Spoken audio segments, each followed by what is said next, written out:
아브라함은 그의 나이 99세에 13년간의 침묵을 깨고 하나님이 찾아오셨어요. 99라는 숫자는 상징적 의미가 있는 숫자입니다. 인간 편에서 할 수 있는 모든 것을 다한 나이가 99세가 되는 것입니다. 인간이 도달할 수 있는 한계치가 되는 것이죠. 그래서 인간이 어떤 경지에 이르렀을 때 그 최고의 경지에 있는 사람을 표현할 때는 구단이라는 표현을 씁니다. 정치 구단, 야구 구단, 바둑 구단입니다. 10단은 없습니다. 온 우주를 담고 있다는 바둑판을 만들 때도 그 바둑판은 가로와 세로 줄이 19줄씩 있습니다. 그 의미를 담고 있는 것이죠. 사람의 생일을 축하할 때도 백수는 100살에 축하하는 생일잔치가 아니라 99세에 하는 생일잔치입니다. 그러니 99라는 숫자는 인간이 다다를 수 있는 최고의 경지, 한계를 말하는 상징적 의미를 담고 있는 숫자가 되는 것이죠. 아브라함의 인생 99세에 하나님이 찾아오셨어요.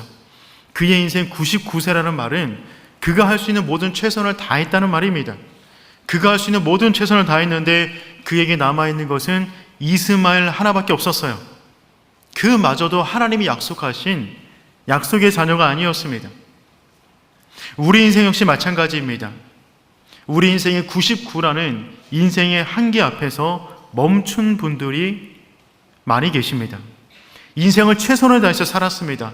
딴짓하지 않았어요. 온갖 노력을 다했습니다. 성실했습니다. 하나님은 그러한 상징적 숫자가 있는 99세에 아브라함을 찾아오셨어요. 그리고 아브라함의 인생의 한계선 99를 뛰어넘을 수 있는 하나님의 놀라운 작업들을 이제 시작하십니다. 세 가지로 일을 시작하시는데 첫 번째는 무엇이냐면 하나님의 새로운 이름을 아브라함에게 알려주셨어요. 99를 뛰어넘어 하나님의 숫자인 100으로 넘어가기 위하여 아브라함에게 필요했던 하나님의 이름은 엘샤다이 하나님, 전능하신 하나님의 이름이었습니다. 자신의 한계를 뛰어넘는 전능하신 하나님의 능력을 믿는다면 그 새로운 단계로 들어갈 수가 있단 말입니다. 두 번째로 하나님은 아브라함의 이름을 아브라함으로 바꾸셨어요. 99세까지 아브라함은 존귀한 아버지 아브람이라는 이름으로 살았습니다. 그 한계를 뛰어넘기를 원한다면 새로운 정체성, 이름을 가져야 되는 것이죠. 그래서 열국의 아버지 아브라함이라는 이름을 주셨습니다. 그리고 오늘 본문에서는 그 새로운 믿음의 단계로 들어가기 위한 세 번째 일을 행하시는데 그것은 무엇이냐면 조금 전에 말씀드린 첫 번째와 두 번째가 반드시 이루어질 것을 확신하는 계약서를 작성하는 것입니다. 창세기 17장 11절 말씀 우리 함께 읽어보겠습니다. 너희는 포피를 베어라. 아멘. 계약은 말로 하는 것이 아니라 문서로 하는 것입니다. 계약의 이행은 문서 가운데 사인할 때 그때부터 법적 효력을 갖게 되는 것이죠. 하나님께서 첫 번째, 두 번째 작업을 하신 다음에 이 모든 약속은 너를 위한 약속이야. 반드시 이루어질 거야 라며 계약서를 지금 작성하시는데 어디에다가 계약서를 작성하냐면 아브라함의 몸에다가 계약서를 작성하십니다. 이것이 나와 너희 사이의 언약의 표징이 되리라. 하나님이 아브라함과 맺으시는 언약의 독특한 점은 그 계약서를 종이에다가 새긴 것이 아니라 아브라함의 몸에 새겼어요. 그게 뭐냐면 할례입니다. 당시 무언가 중요한 언약을 맺을 때는 피의 언약을 맺는다고 말씀드렸어요. 짐승을 잡아다가 반을 갈라 엄중한 계약을 맺듯이 지금 하나님과 아브라함 사이에 약속을 하면서 마치 짐승을 가르듯 아브라함의 몸의 일부를 갈라 그 엄중한 계약서를 아브라함 몸에 새겨 넣은 것입니다. 그 할례는 그러한 계약서의 의미를 담고 있는 거죠. 그러니 할례는 어떤 의미가 있는 것이냐면 내가 너에게 준 모든 약속은 반드시 이루어질 것이다. 그것이 계약서이다. 그것을 볼 때마다 그 계약을 떠올리라는 것입니다. 우리 13절 하반절 말씀 함께 읽어보겠습니다. 내 언약이 너희 살에 있어. 아멘. 내 언약이 너희 살에 있어. 너희 살에다가 계약서를 썼다는 것입니다. 그러니 그 계약서는 지워지지가 않아요. 잃어버릴 수도 없어요. 까먹을 수도 없어요. 영원한 언약이 되는 것입니다. 하나님께서 우리에게 약속하신 그 약속이 이루어지기를 원한다면 조건은 단 한 가지밖에 없어요. 그 조건은 무엇이냐면 믿음으로 나아가는 것입니다. 그런데 문제는 무엇이냐면 믿음이 흔들린다는 것이 문제가 되는 거예요. 누구 편에서 믿음이 흔들리냐면 우리 편에서 믿음이 흔들립니다. 그래서 그 믿음이 흔들리지 말라고, 그 믿음을 잃어버리지 말라고, 하나님이 너에게 준 그 약속을 잃어버리지 말라고 잊어버릴 수 없는 방식으로 그 몸 가운데 계약서를 새겨 넣으신 것입니다. 그래서 결국 이 세 가지 일은 아브라함의 정체성을 바꾸기 위한 일이셨어요. 다시 한번 정리해보면 처음에 하나님께서 하나님의 새로운 이름을 알려주셨어요. 전능하신 하나님, 엘샤다이 하나님. 이것은 세상을 바라보는 관점을 바꾸는 것입니다. 이 세상을 움직이는 힘이 세상의 논리가 아니라 전능하신 하나님이 움직이신다는 거예요. 세상을 그렇게 바라보는 사람은 그와 같은 믿음으로 살아가게 된다는 것이죠. 두 번째, 아브라함의 이름을 아브라함으로 바꾸셨어요. 외적인 정체성을 바꾸는 것입니다. 다른 사람이 그 사람의 이름을 부를 때 내가 누구인가 정체성을 깨달으라는 것입니다. 99세까지 존귀한 아버지 아브람으로 살았지만 이제부터는 아브라함, 열국의 아버지, 사람들이 만날 때마다 열국의 아버지라고 말하는 그 순간에 내가 누구인지 정체성을 깨달아라는 것입니다. 세 번째, 할례는요, 내적인 정체성을 새기는 작업이에요. 몸에 할례를 새김으로 인하여서 이름은 다른 사람이 사용하는 것이지만 할례는 나만이 볼 수 있는 것입니다. 내 안에 있는 은밀한 부분을 내가 확인할수록 내가 누구인지를 깨닫게 만드시는 하나님의 정체성을 새기는 작업이 할례가 되는 것이죠. 그러니 지금 하나님은 99세까지 가지고 왔던 아브라함의 정체성을 100세 이후로 살아가는 정체성으로 바꾸기 위하여 이 세 가지를 행하고 있는 거예요. 성도 여러분, 결국 정체성입니다. 우리가 이 땅 가운데 살아가면서 어떠한 정체성을 갖고 있느냐가 우리의 모든 외적인 반응을 결정하는 것입니다. 믿음으로 살아가다가 흔들렸던 분들이 계시다면 그분들은 아마 정체성이 먼저 흔들렸을 겁니다. 하지만 환경이 어떠한가 상관없이 계속해서 믿음으로 걸어가는 사람이 있다면 그 사람은 단단한 정체성 위에 서 있는 겁니다. 그러니 사랑하는 성도 여러분, 하나님의 사람으로서의 정체성을 잃어버리지 않는 복된 성도 되기를 축복합니다. 그 정체성을 아예 새겨 넣으신 것이 할례입니다. 그런데 그 할례는요, 육신의 흔적을 새기는 것이지만 더욱더 중요한 의미는 영혼의 흔적을 새기는 거예요. 마치 결혼식보다 중요한 것은 결혼 생활이듯이 할례보다 중요한 것은 할례 이후에 그 의미에 걸맞게 살아가는 것입니다. 그것은 무엇이냐면 내면의 할례를 받는 거예요. 로마서 2장 29절 말씀 우리 함께 읽어보겠습니다. 오직 이면적 유대인이 유대인이면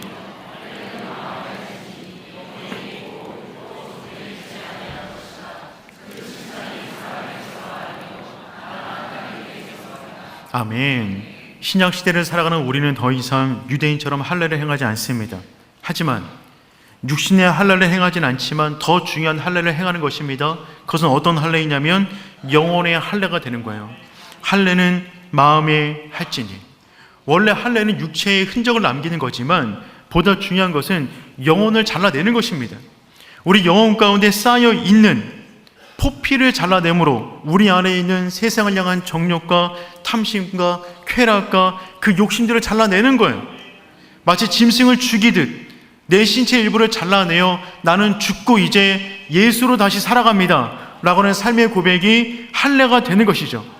내 인생 조금 수정해서 살겠습니다 이런 의미가 아니라 완전히 죽여 옛사람은 죽고 새 사람으로 살아갑니다 라고 하는 그 표현이 할례가 되는 것입니다. 그리고 신약시대에 넘어와 그 할례는 세례로 대체되었어요. 골로새서 2장 11절 12절 말씀 우리 함께 읽어보겠습니다. 또 그 안에서 너희가 손으로 하지 아니한 할례를 받았으니 곧 육의 몸을 벗는 것이요 그리스도의 할례니라. 너희가 세례로 그리스도와 함께 장사되고 또 죽은 자들 가운데서 그를 일으키신 하나님의 역사를 믿음으로 말미암아 그 안에서 함께 일으키심을 받았느니라. 아멘. 손으로 하지 아니한 할례를 받았으니, 즉 유대인처럼 육신의 할례를 받지 않았다는 말이죠. 우리는 그리스도의 할례를 받았습니다. 그리스도의 할례는 뭘 말하는 것이냐면 예수 그리스도의 십자가가 나의 사건입니다라고 고백하는 것이 그리스도의 할례를 받는 거예요. 그래서 십자가에서 나는 죽고 다시 살아났습니다라는 표현을 하고 있는 것이죠. 그리고 그 믿음의 표현을 믿음의 공동체 앞에서 드러내어 증명하는 것이 세례식이 됩니다. 즉 구약시대의 할례의 의미가 신약시대의 세례로 바뀌어진 거예요. 그러므로 세례는 어떤 의미가 있는 것이냐면 나는 물에 의하여 죽고 다시금 예수로 인하여 살아났습니다 라고 하는 믿음의 표현이 되는 것이죠. 사랑하는 성도 여러분, 그래서 세례받는 일은 아브라함이 99세에 하나님을 만났던 그 세 가지 작업을 세례받는 현장까지 우리가 경험하는 거예요. 첫 번째, 전능하신 하나님 엘샤다이 하나님을 나의 주로 모시는 것입니다. 두 번째, 나의 새로운 이름 그리스도인, 그 이름에 걸맞는 인생을 살아가겠습니다, 그 다짐이 세례식이 되는 것이죠. 세 번째, 이 모든 것에 대한 약속이 확실함을, 계약을 맺는데 내 몸에 새기겠습니다 라는 의미로 세례식을 거행하는 것입니다. 그러니 세례를 받는 그 순간에 우리 몸은 계약서 자체가 되는 거예요. 그러니 사랑하는 성도 여러분, 저는 소망하기를 이곳에 예배하는 모든 분들이 세례받기를 축복합니다. 또한 이미 세례를 받은 분이 계시다면 단순히 명목상 세례의 교인으로 살아가는 것이 아니라 진정한 그 의미가 담고 있는 우리들의 모든 인생을 주님께 내어 맡기는 그와 같은 하나님의 사람 되기를 축복합니다. 중요한 것은 성령 세례를 받는 거예요. 내면이 바뀌는 겁니다. 아니, 아예 죽었다가 살아나는 거예요. 이렇게 엄중하고 중요한 계약서를 몸에 새기는 그 순간에 아브라함은 어떻게 반응했을까요? 우리처럼 아멘 이러지 않았어요. 그는 웃어버립니다.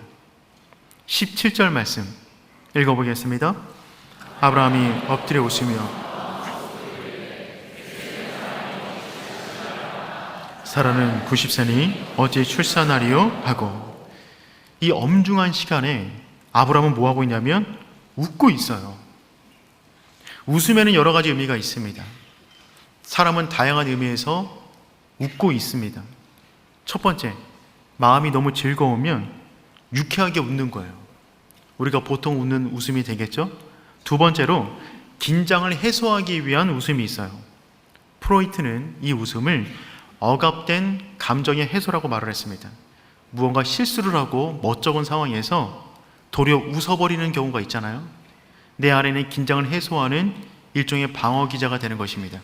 세 번째, 사회적 소통과 친밀감 형성을 위한 웃음이 있어요.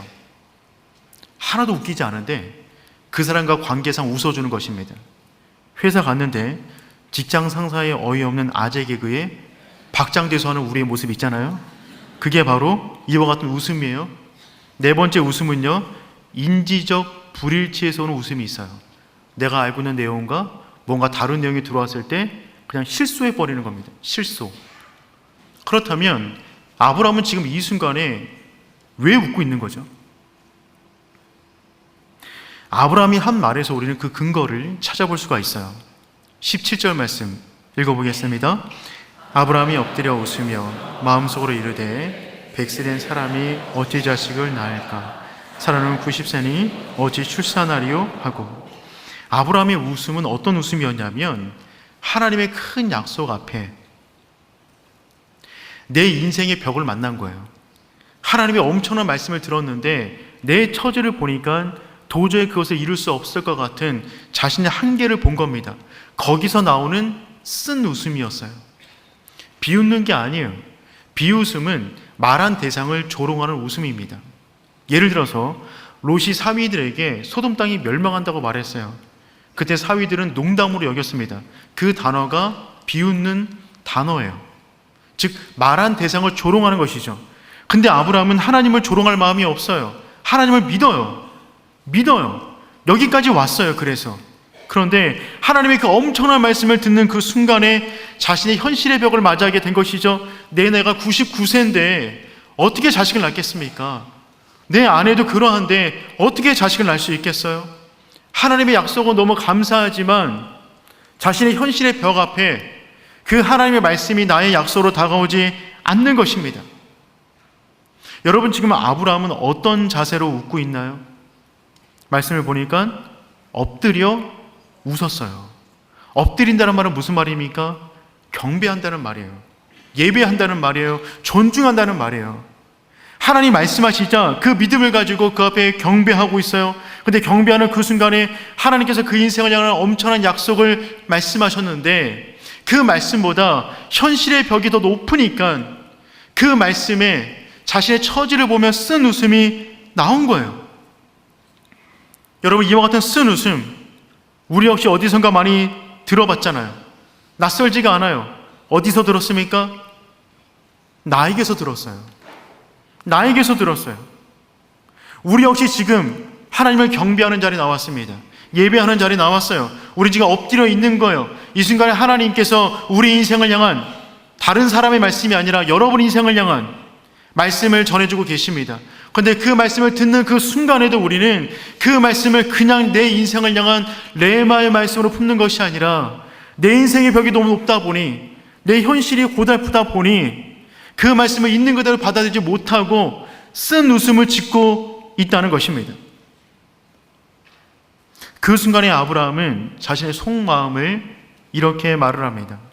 18절 말씀 우리 함께 읽어보겠습니다. 아브라함이 이에 하나님께 아뢰되 이스마엘이나 하나님 앞에 살기를 원하나이다. 하나님이 엄청난 약속의 말씀을 주시는데 그 앞에서 뭐라고 말하냐면 이스마엘이나, 하나님 말씀 참 감사해요. 저도 참 그렇게 됐으면 좋겠네요. 근데 그건 잘 모르겠고요. 제 인생이 지금 벌어진 문제들이 있습니다. 저 이스마엘이나 내 인생 가운데 널브러져 많은 삶의 아픔과 문제들이 있는데 이것만이라도 좀 제발 어떻게 안 될까요? 지금 이 고백을 하고 있는 것입니다. 아브라함이 하나님을 믿지 않는 게 아니에요. 믿어요. 엎드리고 있어요. 예배하고 있어요.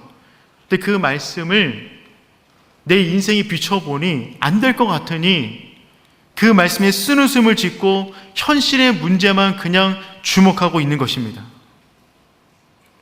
사랑하는 성도 여러분, 우리의 인생은 아브라함과 비슷해요. 별반 다르지 않아요. 아브라함의 인생은 지금도 공사 중에 있어요. 그는 거대한 바다 위에 떠있는 하나의 돛담배에 불과합니다. 그의 인생을 끌어줄 동아줄이 필요해요. 우리 역시 마찬가지예요. 그러니 사랑하는 성도 여러분, 반드시 믿으시길 바랍니다. 하나님에게 늦은 때라는 것은 없어요. 하나님에게 늦은 때는 없어요. 하나님의 때가 가장 아름다운 때가 되는 줄 믿습니다. 혹시 우리 가운데 이런 마음 드시는 분이 계십니까? 나는 아브라함이 아니잖아요. 나는 아브라함이 아니잖아요. 이런 마음 드시는 분이 계세요? 그 말은 정확하게 맞습니다. 여러분은 아브라함이 아니에요. 하지만 그 하나님은 그 하나님이 맞습니다. 우리가 믿고 있는 그 하나님이나 아브라함 인생 가운데 역사하신 그 하나님이나 동일한 하나님이 계세요. 여러분은 다윗이 아니에요. 괜찮아요. 하지만 그 하나님은 동일한 하나님이세요. 다윗의 인생을 인도하신 하나님이 내가 믿고 있는 하나님이란 말입니다. 우리는 다니엘이 아니에요. 다니엘이 될 필요도 없어요. 하지만 괜찮아요. 우리가 믿고 있는 하나님은 동일한 하나님이 되십니다. 그 하나님이 동일하시다면 그들의 인생 가운데 행하신 그 역사가 우리 삶 가운데도 일어나게 되는 줄 믿습니다. 그러니 성도 여러분, 우리의 인생의 99세든 한계든 높은 절망의 벽 앞이든 주님께서 우리에게 말씀하시면, 손을 내미시면 그 손을 붙잡고 다시 한번 일어날 수 있는 하나님의 사람 되기를 축복합니다. 성경을 보십시오. 주님이 내민 그 손을 붙잡을 때마다 놀라운 역사가 벌어졌어요. 예수님이 죽은 야이로의 딸의 손을 붙잡고 외치십니다. 달리다고, 소녀야 일어나라. 그 순간에 그 소녀는 죽었다가 살아나는 새로운 세상을 경험하게 됩니다. 물에 빠져들어가는 베드로, 주님께서 물 위를 걸어오셔서 손을 내밀어 그를 붙잡으십니다. 일으켜 세웠을 때 그는 죽어가는 물속에서 살아나는 역사를 경험하게 됩니다. 마가복음 8장으로 가면 눈이 먼 사람이 있는데 주님께서 그들의 손을 붙잡았어요. 성 밖으로 데리고 나가서 손으로 안수해 주시니까 새로운 세상을 보게 됩니다. 성경을 보십시오. 주님께서 내민 모든 손을 붙잡은 사람마다 그들이 이전에 보지 못했던 새로운 세상을 경험하게 되었어요. 성도 여러분, 하나님을 신뢰하십시오.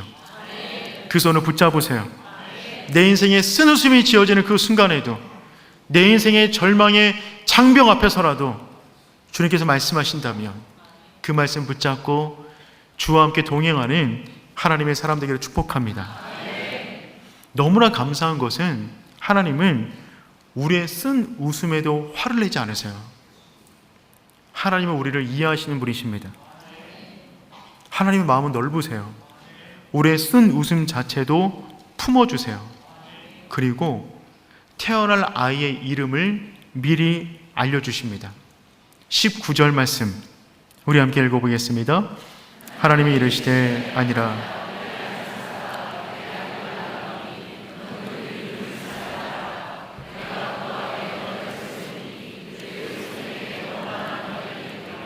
아멘. 하나님께서 말씀하십니다. 아니라. 화를 내는 거 아니에요. 그게 아니야. 인자하게 말씀하십니다. 내 아내 사레가 내게 아들을 낳을 거야. 그리고 이름까지 알려주세요. 이삭이다. 이삭이라는 이름은 이츠하크라는 단어인데 이 단어는 그가 웃다 라고는 의미가 있어요. 그가 웃다. 하나님이 엄청난 약속의 말씀에 쓴 웃음을 지었지만 주님께서는 아브라함의 그 쓴 웃음마저 받아주시고 유머스럽게 넘어가 주세요. 그리고 그 이름 그대로 이름을 지어주십니다. 그가 웃다. 우리의 불완전한 믿음을 주 앞에 나와 표현했을 때 주님은 우리를 품어주세요. 그러니 성도 여러분, 주님께 우리의 모든 인생을 내어 맡기길 축복합니다. 주님은 우리를 이해하세요. 본문 말씀 가운데 이삭이라는 뜻이 그가 웃다 라는 뜻이라고 말씀드렸는데, 그렇다면 누가 웃었다는 겁니까? 그가 웃다. 누가 웃었다는 것이죠? 아브라함이 웃었나요? 사라가 웃었나요? 이삭이 웃었나요? 그 집 사람들이 웃었나요? 하나님이 웃었나요? 그가 웃다. 누가 웃었다는 말입니까? 그 모든 사람을 말하는 것입니다. 이삭의 존재를 보는 모든 사람들마다 웃을 수밖에 없어요. 정말 태어났구나. 놀랍다. 어떻게 이럴 수가 있는 거야. 하나님마저 웃고 계세요. 아마 가장 크게 웃은 사람이 사라인 것만 같습니다. 창세기 21장 6절 말씀 우리 함께 읽어보겠습니다. 사라가 이르되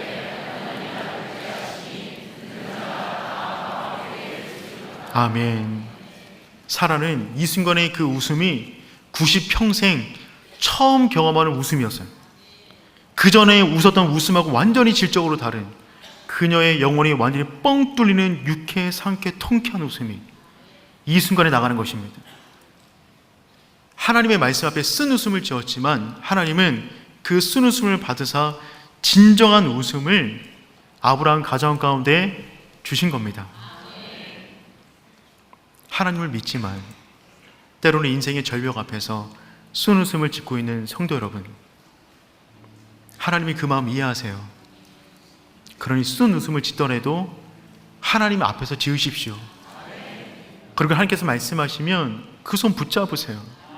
그때 하나님은 우리 인생의 99를 넘어 새로운 영역인 100 이후의 인생을 책임지시는 줄 믿습니다.